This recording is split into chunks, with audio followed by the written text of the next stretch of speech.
Given question number 12 है, जिसमें कह रहा है कि दो कनकेव मिरर्स को हमने ऐसे डिज़ाइन कर दिया है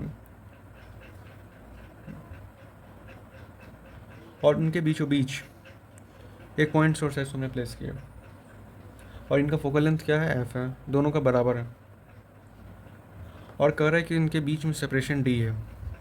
हमें गिवन तो हमने कर दिया, फाइंड में हमें डी बताइए, डी क्या हो फॉर विच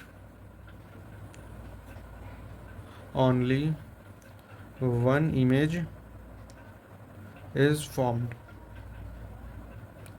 इसके लिए हम कॉन्सेप्ट लगाएंगे।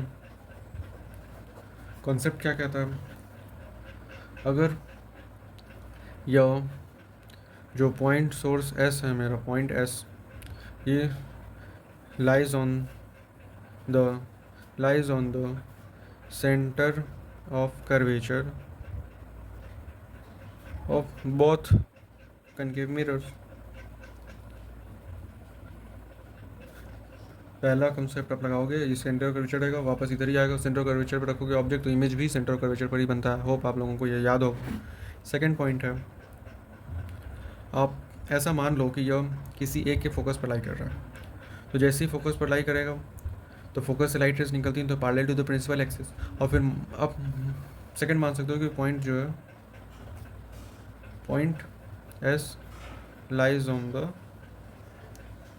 Focus of both.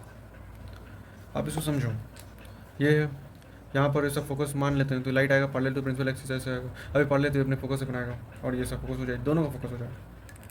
इन दोनों सिचुएशंस में हमारा कैलकुलेशन तो करना नहीं है, लेकिन क्लियरली पता चलता है कि या तो ये डिस्टेंस हमारा 2f + 2f which was to 4f हो, इन केस हमने सेंटर ऑफ कर्वेचर मान के लिया, और दूसरा में अगर हम दोनों का फोकस माने तो इसका फोकस f, इसका फोकस f, या तो ये f + f है हमारा 2f हो।